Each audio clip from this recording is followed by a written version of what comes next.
Hi everybody, my name's Tim Kenyon. I am on the ARF Young Pros board. I've been involved since its inception. And before we introduce our presenter for our next session, just want to say this is a really cool experience for everybody. Definitely, if it's your first time at an event, first time at a boot camp, soak it all in. You have a little perspective.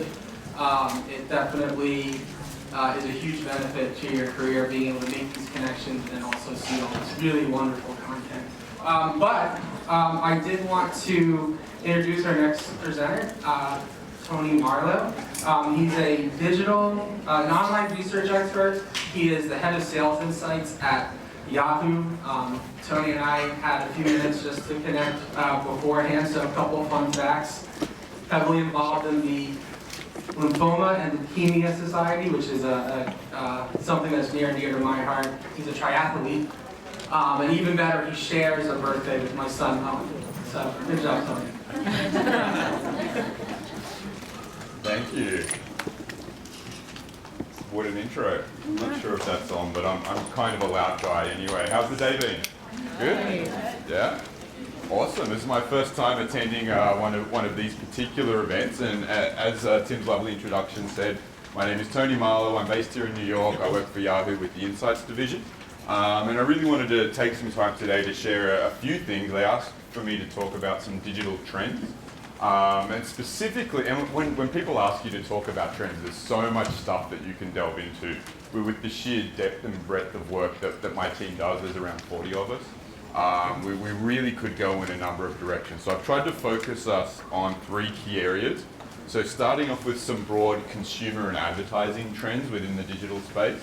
And then moving through to, it's hard nowadays if you're having a B2B conversation around online to not have a millennial discussion, or millennials and even younger. So we'll talk a little bit about that. And then I also want to discuss the idea of, if you are a business, and most of us in this room are marketers in some way, shape or form, and we're really trying to help brands make better connections with their customers. And if you're in the business of doing that within digital environments, what is the impact of environment? What is the impact of the content that's being consumed? So we'll talk about that a little bit as well. Sound fair?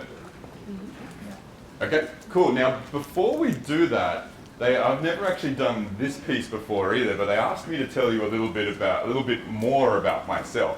So we'll see. I knocked this together this morning, in all honesty, so we'll see how this works out. So originally, I'm from this place. Who knows what this place is? You'd be surprised. More specifically, I am from this place. So, yeah, there you go. High five. So really, Sydney is where I started my career. I started for a very small boutique consultancy run by some former McKinsey folks. We were a research-focused consultancy, and that was a really great place to start. I got to get in there with the managing directors and everything from top to bottom. And I also worked for Net Ratings, and in my time at Net Ratings, I spent a lot of time traveling back and forth to New York. With my team and I, we'd invented a new way to measure the impact of online advertising, so we had to explain it to our bosses over here in New York. And then eventually I moved from that place, Sydney, nice, lots of beaches, etc., to this place. Who knows where this place is? Okay, it's a dumb question, but more specifically, New York. And unlike Sydney, I had to get used to some different kind of cool things, although the weather's been pretty good this year, fingers crossed. But for me, that was a big transition. So I moved from an APAC position, really overseeing the custom operations for Nielsen Net Ratings across APAC, into a very US-focused role when I first came here. And in fact, just this week, we became a globally focused team. And so not too surprisingly, I'm really interested in the global aspect. So it's sort of always hard to give like the 10-15 second roundup of your career and your path, but that's kind of it. I'm happy to stick around and talk in a little bit more depth. But how about we take a look at some of these trends? Yeah? Okay, so where I love to start, and I've stolen this directly from Mary Meeker, and I have the biggest nerd crush on Mary Meeker, so just so you know. What we're looking at up here, and the color's a little bit weird, but in this darker bar over here, what we're looking at is where consumers spend their time across media. We've got traditional media, digital media in there. Just note that the internet is exclusive of mobile, and we've broken mobile out separately.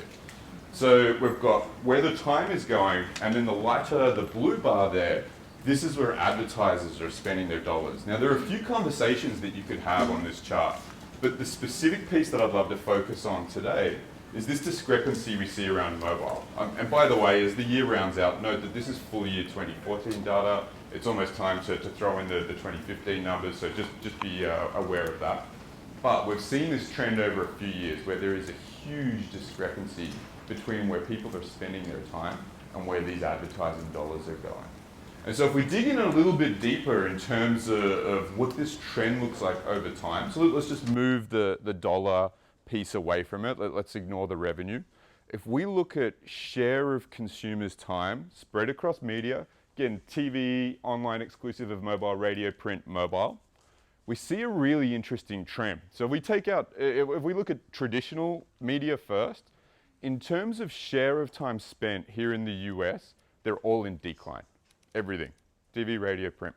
Even if you look at digital exclusive of mobile, at best it's flat. In fact, some reads have it actually starting to dip, even at a statistically significant level. And sometimes when you're looking at time series, it can be hard to pick up those sig differences. And I love focusing on this because when I tell you mobile is important, and I will tell that to you a few times over the course of this presentation, there are some things that are obvious and some things that are less obvious. And right now, the conversation that I don't hear a lot is this, and that is that mobile is the single only medium that is in growth in terms of share of time spent in the US. The only medium that's growing. And it's growing at rapid clips, so I can't wait to see the full year 2015 data. But love that. By the way, I don't mind if this is interactive. I'm happy to kind of take questions as we go. Comments, questions at this point? So, I mean, I think a lot of it makes sense because as the fact that mobile's up, I mean, we all have our devices with us 24/7 on our nightstands and our pockets on the train. Mm-hmm. Just about any time when you're like not doing work or in school, you're probably on your phone. So, I mean, I think it kind of makes a lot of sense, you know? I mean, TV, like the cord cutters and all that, and I feel like directionally it makes a lot more sense, but do you think that a lot of the issues too is that some of the measurement isn't always there? I mean, I know like Nielsen's kind of, gotten a little bit of flack, for not having like everything kind of cohesively measured in one bucket. Yeah, it's not the first time, and just for anyone that didn't hear it, if I could re-articulate it, I guess part of that question is, when we talk about the discrepancy between where dollars are going, where people are spending their time, mobile's growing a lot, why are the dollars not moving over as quickly as we would hope? Fair? And a lot of that is around, as you said, the measurement capabilities. But the measurement capabilities are actually increasing. For anyone who has an iOS device for traditional brand impact measurement, it's really difficult to do. It's not impossible, but it's more expensive, it's more laborious than doing a traditional PC-based measurement. If it's hard to measure, it's hard to justify that spend.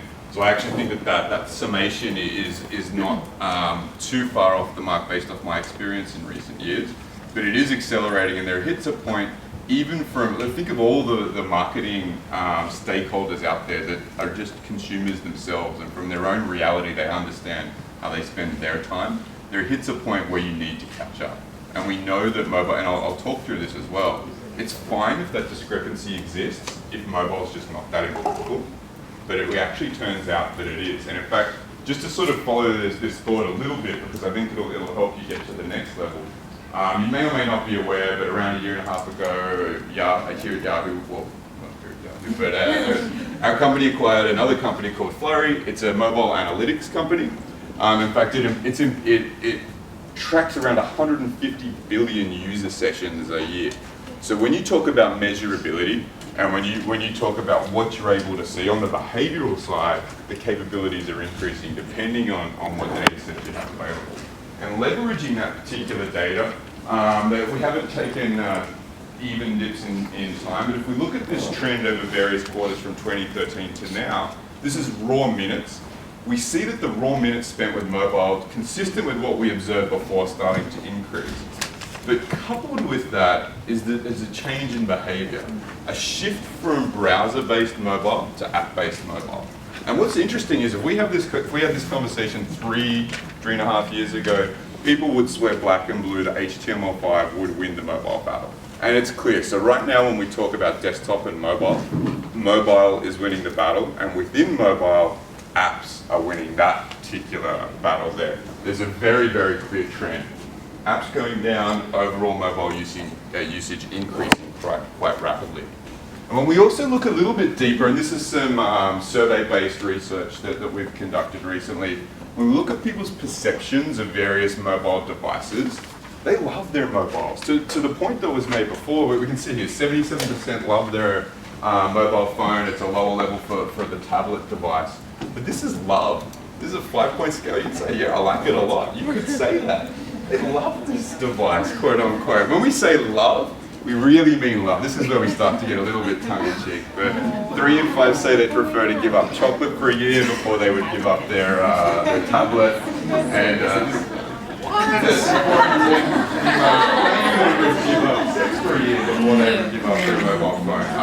Notably, the level was quite a lot lower for guys. And so we're having a bit of fun here, but the point stands. Okay, I've got like 5 of them on if you want to. Okay, so can you hear me now? I think it's the same. Look, I'm loud. So the point stands, mobile is crucial. So we've got a number of data sources, a number of angles of looking at it, and I think clearly it's a really important part of the ecosphere. And when we look about this concept of quote unquote internet time, it really wasn't that long ago, like in my lifetime, where there was a computer room in the house and there was internet time. I would go to the computer and I would log on and you would hear all sorts of funny noises. It just doesn't exist now. And the key driver of that are wireless technologies, and particularly mobile wireless technologies, enabling us to have access to this myriad of information all the time. One of the things that often comes up when we take a look at this this mobile story is this idea, and particularly this always-on internet story, is this idea of media multitasking. This was a study we conducted earlier in the year, but also just interestingly, we did a refresh that just came out of field. I saw some poll counts today that the data hasn't moved that much. When we look at people that multitask TV and online, and we do look at various permutations, but for today, in this condensed session, let's just look at TV and online.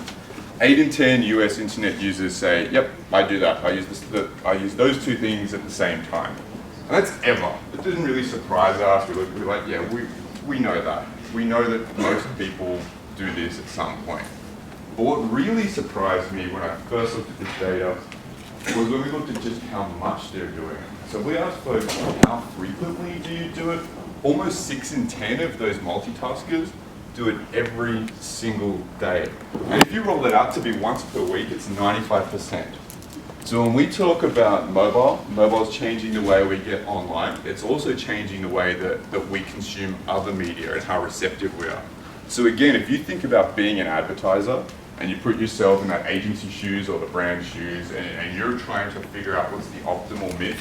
And by the way, if we get into media mix modeling, etc., but one of the key, you can look at some of the more basic things and just understand there's a fundamental shift in the way that people are consuming media, and that's something you need to take into consideration when you're building a plan. Comments, questions? Okay. By the way, I have a tendency to go way over time, so then we'll hit a point today where they like bring out the candy cane thing and rip me off stage.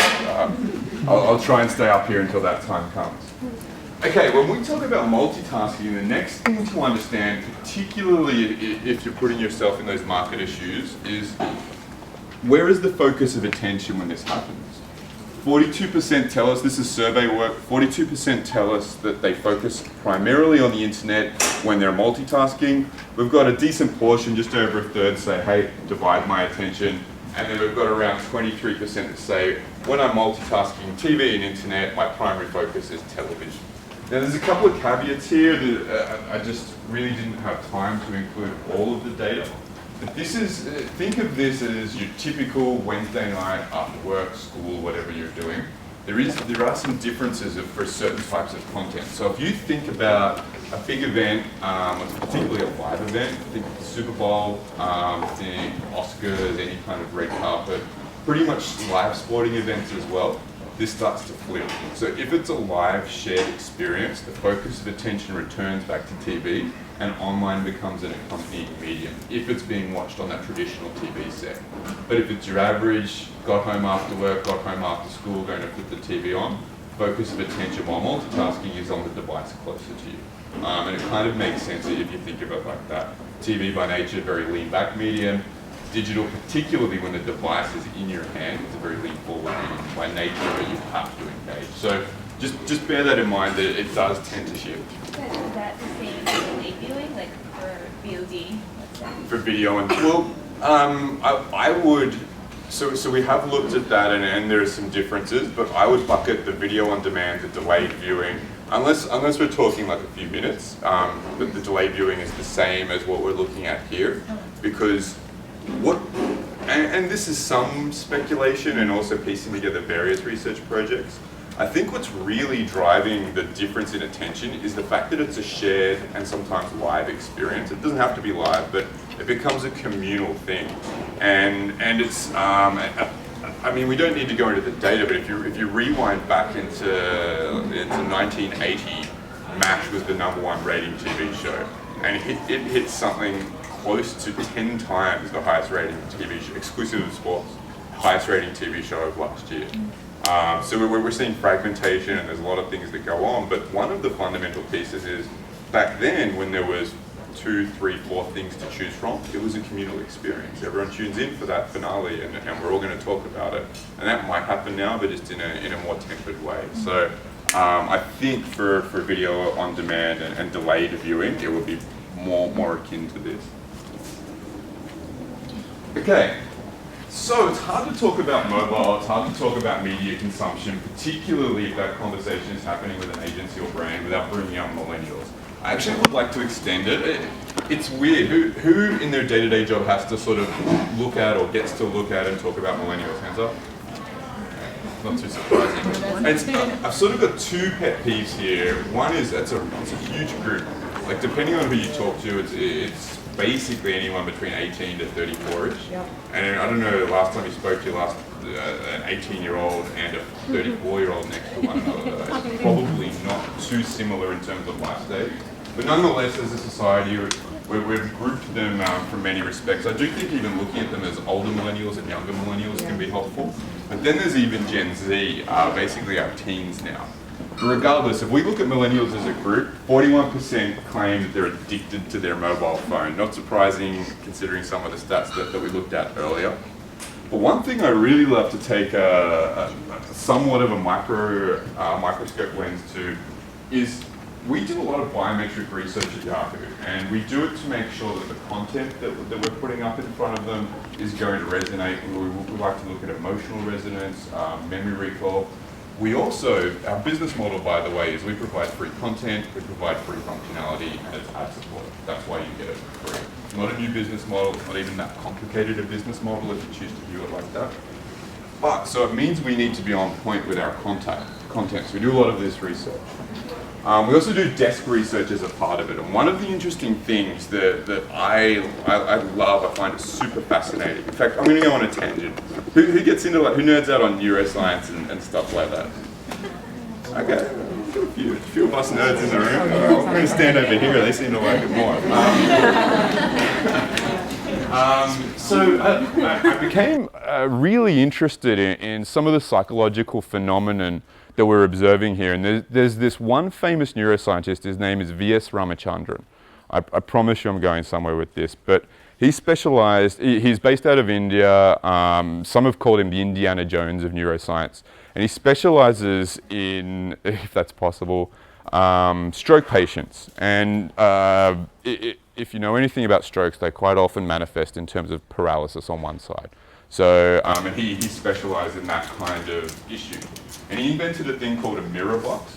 And basically it's a box. You can put your affected hand in it. There's a mirror on this side. You you move this hand. I thought he was going to switch me on there. You move this hand, and the mirror makes it look like your affected hand can move. And over time, you can actually train your brain to regain movement.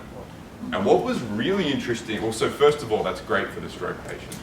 But what's also really interesting is when you do the appropriate scans on the brain after the fact, it's not that it repairs the damage to the brain, it's that it trains other parts of the brain to pick up the load of the motor neuron movement.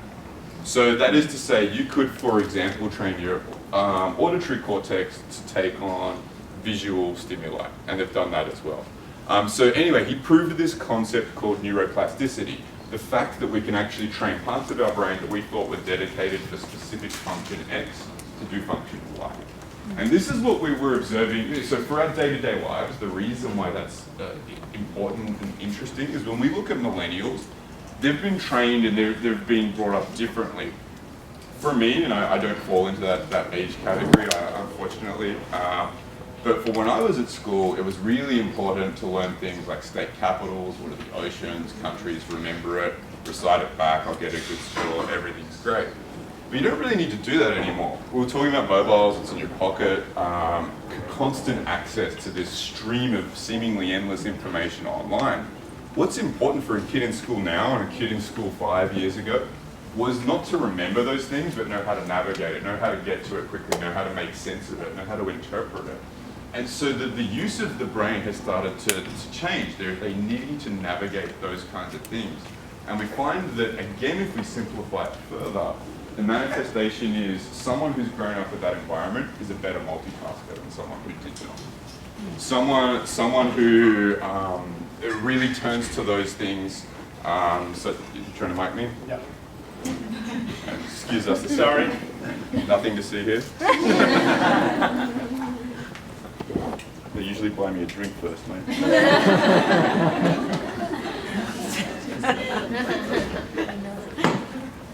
How's that? I think I preferred it before. Turn it down a bit. Pretty pleased.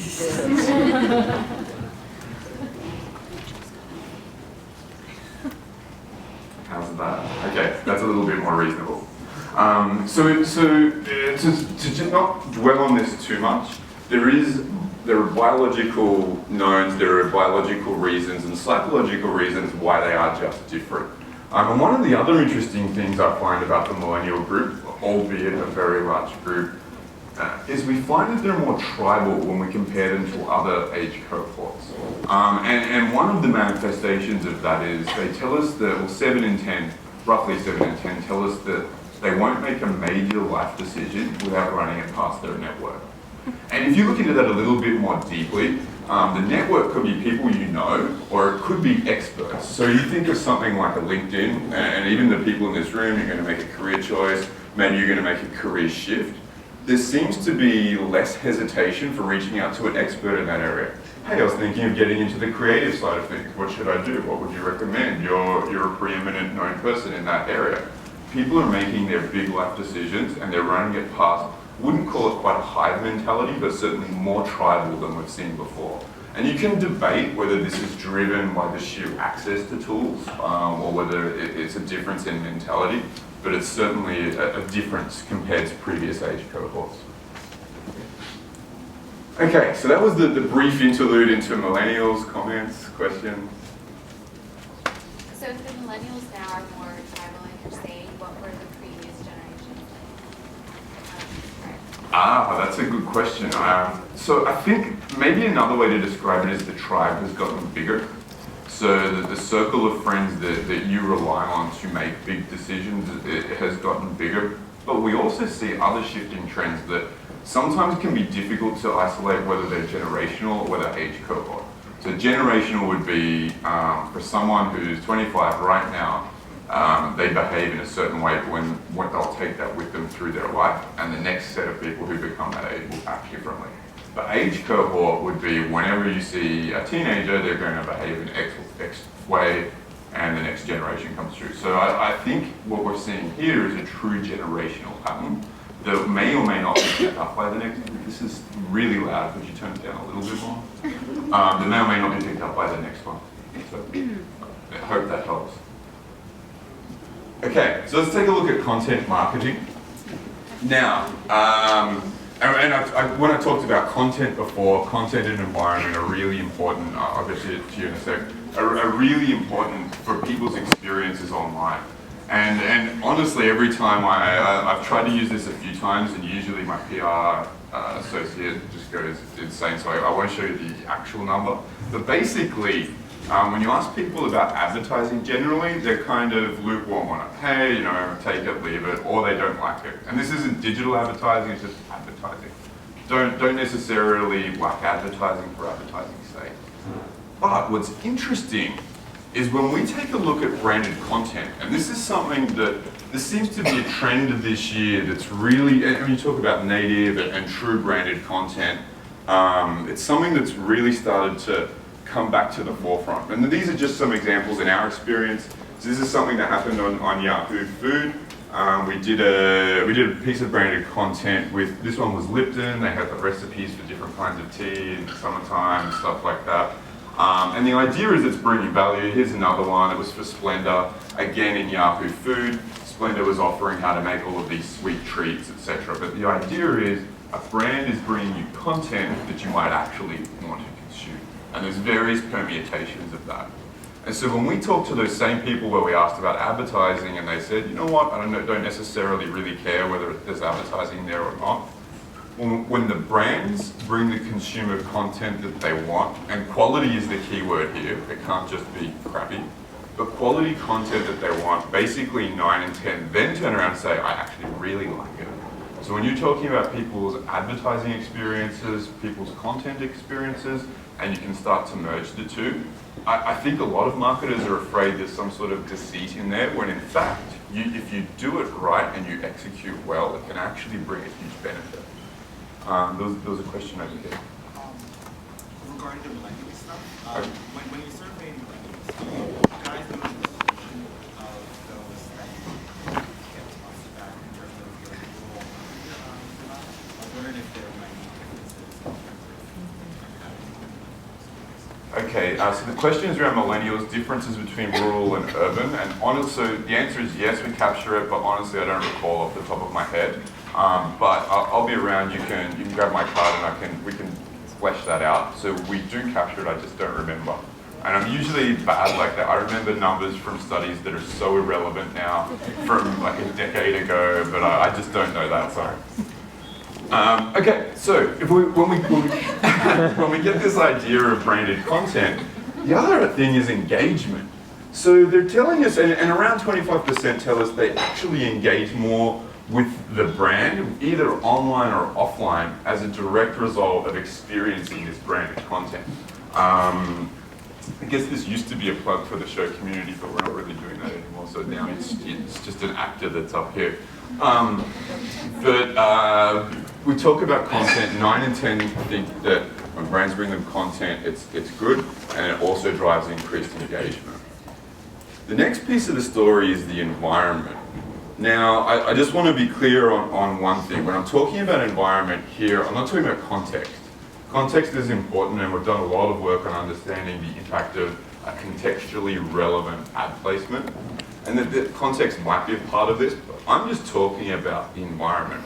The aesthetics of the environment, the look and feel, and also how well what you're dealing with fits in to that environment. One of the things we've seen in the evolution of the web, from the late 90s to now, is the web used to be this place that was just filled with blue links. It was text and links to more text. And that's all it was. It was just these blue links. And we're now starting to enter a period, and I actually would revise that to say we've well and truly entered the period where it's visual, it's video. There are GIFs or GIFs if you say it wrong. I get into debates with colleagues. Who's in the GIF bucket? Who says GIF? That didn't help me.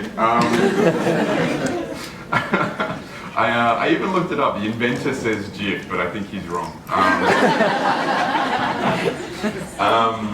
But we see GIFs, and these create new ways that you can produce content that you can share meaning and information with other people. Really this evolution from the web is just a place where I'm going to find text, it's just wrong. But there's still sort of, and by the way, I mentioned earlier we do a lot of biometric research for a lot of different reasons. And when we started to launch what we call our digital magazines, which are very visually based, for us it was, and this was a few years ago, but for us it was one of those pivotal moments. We were moving away from like the old web to the new web. And we wanted to know, well, what's the impact? We earn a lot of, as a company, we generate our revenue from the ad model I mentioned earlier. Advertisers rely on that to make connections with their consumers. Is it going to change that? So we wanted to understand, well, what's the impact here?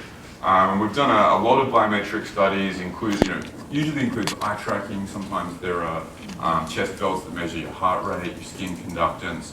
My personal favorite, we're recently working with a vendor that does steady state topography, literally measures the speed of your electrochemical signals in your brain. But whatever technique you use, and people can debate which techniques are better for what, we're really trying to understand what's the emotional resonance for different stimuli that we're putting in front of people. And one of the things that we're able to do is take it, and for this particular one, we're using our digital magazines as a proxy for visual environments. If we compare a visual environment to standard web, the ads that are present within that visual style environment performed better for memory encoding, likelihood to remember it. And within mobile environments, it was notably better. So 37% lift if you put an ad in an environment that was visual, interesting in nature versus a standard, very text-based environment. Works better.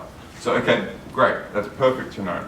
When we look at the emotional side of things, again, we get a bump, 26% lift for emotional resonance, and ad recall a huge lift, 76%, 72%. And I shouldn't say lift, I should say comparison between a standard web environment and a more premium visual environment.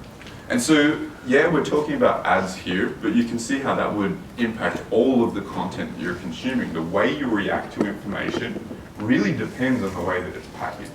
Then there's the when it's packaged, is it relevant for me? Could something that you're really interested in not interest me? And then we get into a whole programmatic kind of discussion. But if you keep it at that environment level, environment matters, and it really changes the way that people react. Okay, so we've been through a few things here. Comments or questions before we go? I've got 6 slides, and these are the top things you should know. And we'll open it up for questions again, but at this point, comments, questions? Okay, so let's take a look at the top things you should know. So we covered a lot of ground, but you remember we really started with that mobile story. So we talked about internet growth, and internet growth is well and truly coming from mobile. And I didn't include it, but in fact, if you just look at device shipments, it was 2012. 2012 was the first year that there were more mobile devices shipped globally worldwide for sale than desktop, laptop-based devices. So since 2012, there have been more of these devices. We don't know for sure whether they were sold, but they were shipped. And now we're well and truly there. But when we talk about growth in internet time, that one chart I showed you, mobile is the only medium that's growing in terms of share of users' internet time. We also talked about those affinity stats. So people love their mobile devices. And in fact, I was speaking on a panel, it was down on Wall Street. I won't identify him, but a co-panelist and I kind of got into somewhat of a heated debate. And he came from a TV background and he said, look, mobile doesn't work. It's a screen, it's this big. How can you possibly have an impact when your ad is that big? It just doesn't work. And my response to him really revolved around this. Just the sheer fact that people, this phone contains all of your information. It has your photos, your communications, email addresses, everything, access to your social networks. That affinity, if channeled in the right way, is something that can be used to make a meaningful connection with people. Don't get me wrong, you can also get it very wrong. It's very important to get it right. In fact, one way that I think of, my intro from Tim, he mentioned that I do triathlons. A few years ago, friends of mine were convincing, before I had ever done one, convincing me to take up the sport. And they sent me an email, come on, take up triathlon. I remember responding, I'm not going to, they persist. I went to a popular retail site, I pulled up a photo or a product of like a little girl's bike that was pink and streamers, took a screen grab, sent it back. I'm like, yeah, I'm going to do a triathlon, I'll ride this bike, haha. And then I kind of left that, but that little dolly bike followed me around the web for like forever. It was every retargeting, it was like the dolly bike comes up, the dolly bike comes up. So my point is, as a consumer, you really notice it when it goes wrong, not necessarily when it goes right. When it goes right and it's really appropriate for you, it's just a seamless thing. And so that's part of that affinity in my mind anyway. Okay, when we talk about mobile and we leverage it into how does that interact with other media, then we start to see this phenomenon of multitasking. So 8 in 10 US internet users multitask, and you remember around 60% of those do it every single day. So crucial, multitasking is important. We're talking about fragmented attention. We start to think about what is your strategy across media, how are you going to cut through? All of those questions start to become really important. I love this photo, it's so crazy. Millennials are just different. We talked a little bit about the neuroscience of it, but I think marketers just need to recognize that even sub-segments of millennials and Gen Z, they're very different from some of the sets of consumers that we've seen previously. And if you can cater to some of those differences, then you can really hope to cut through in a better way. But the first step is just recognizing this is a different group for several different reasons, and that's something that should be considered. We talked about branded content, and we also talked about environment, and I really sometimes like to merge those two things together. Just remember, the branded content resonates, and the environment matters. In fact, the environment in which you're pushing content forward and the environment in which you might be trying to make an advertising-related connection can completely change the way that it's received. And again, you can inject into that a programmatic discussion. Well, how do I control the quality of my environment? It's so much cheaper, but am I going to get as much of an impact? And then there starts to be an economic decision. Because it's okay if not controlling for your environment produces, say, half the result, as long as it costs less than half the amount of a premium environment. So we won't necessarily need to go into that for today, but again, the two key things here, branded content resonates. 9 in 10 consumers said, yep, love it when brands bring me branded content, and the environment, if it was presented in a highly visual, interesting environment, it made those marketing communications work even further. So they're the top things you should know. I really appreciate everyone's attention, but I do open the floor. I know we've got a couple of minutes left. Any questions, comments, boos, direct them out there. Anything? We've got one back here. Yeah, I just wondering if you guys have, with the change in mobile and the growth in terms of, that's what the focus is, have you explored anything like an exhaustion strategy? Meaning, is there an inflection point where you think that you're going to lose the consumer's attention with such heavy targeting, possibly in the near future? Have you guys explored that or looked at that either generationally or sub-generationally? So I think one way to, if you didn't hear that, the question was around an exhaustion strategy and whether, basically, where's the piss-off point? Where do you annoy someone so much they turn on? Yeah. And the answer is, I think the different categories and different brands have different minimum effective frequencies. And if you're a marketer, that should be the mindset that you've got. How do I get to the minimum frequency that's going to achieve the desired result that I want, and then move on to the next consumer? And then you're talking about a frequency capping kind of thing. Now, the tough scenario that almost no one really talks about when you're trying to balance this is time. Because time, the period of a campaign can drastically affect what the appropriate frequency should be for a given brand. Even the same brand from campaign to campaign, if the length of those campaigns differ, then your optimal or minimum effective frequency should be different. But to answer your question, we do measure that pretty frequently. We like to help our clients optimize in real time, particularly if the campaign success metric is an online conversion, because that's something that enables you to optimize really quickly. If you're trying to optimize against offline sales, that's much trickier because sometimes a sale doesn't occur for weeks after an impression.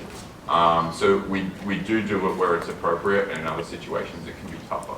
But we are working on, so one of my teams literally invented it's patented a new method of applying multi-touch attribution, which is a way of assigning credit across a bunch of touch points within digital environments And we have, for the first time this year, we haven't really pushed it out publicly, but we, for the first time, able to match that to offline sales. And that's a huge first for us, possibly for many or most in the industry. So I hope that somewhat answers your question.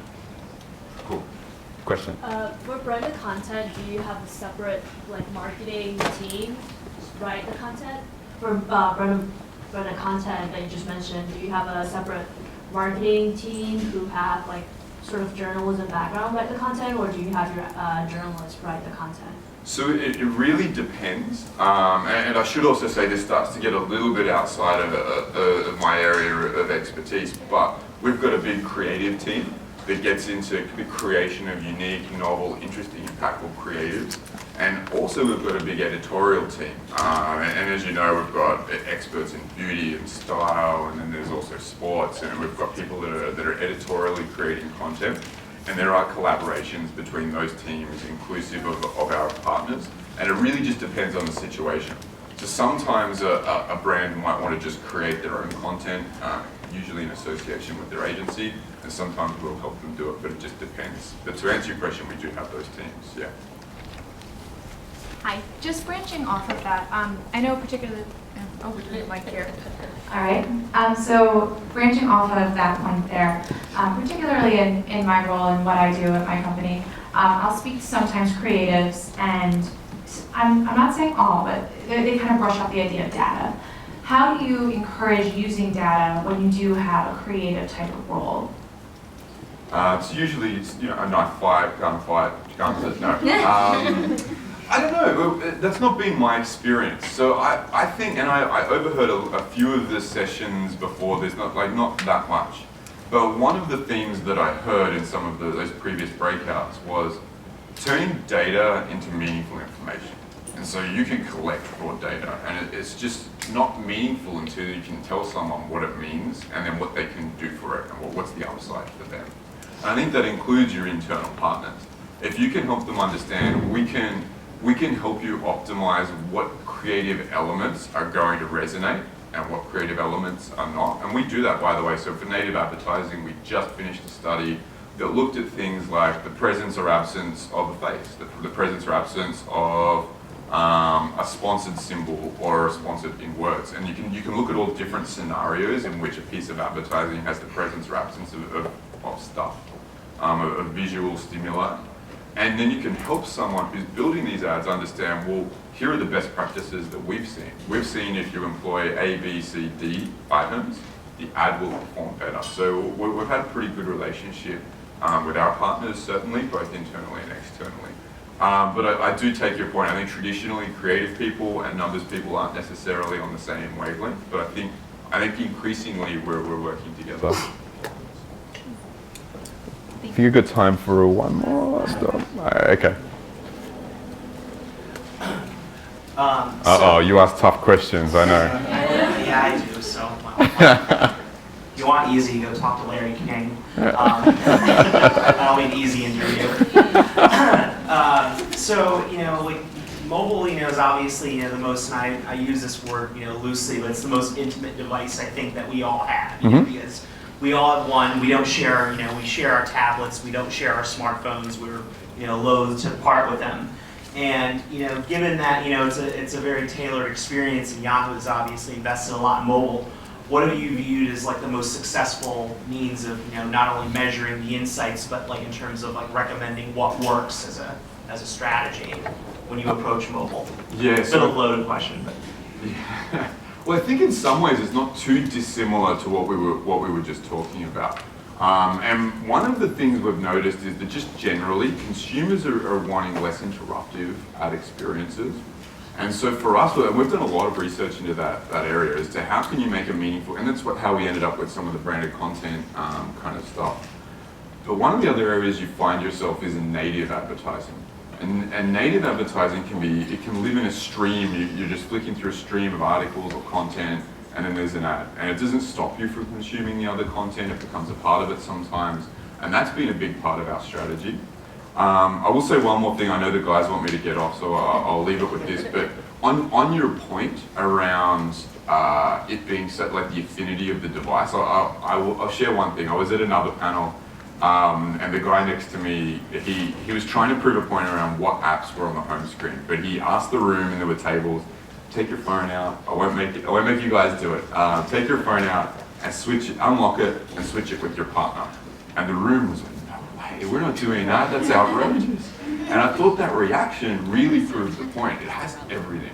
This is your lifeline as a device, and as you said, tablets don't have the same thing. If you said unlock your tablet and give it to someone else, Give it to your kids, yeah, you know. have it, whatever, enjoy it. you know. But mobile is different. The loss or damage to that is just too risky. And we've got some sniggers over here. but the point stands. It's such a personal device that has such importance in your life. That's something we can all really leverage both for providing solid content, but also ad experiences. Hey, well, thanks guys. I better hand it over.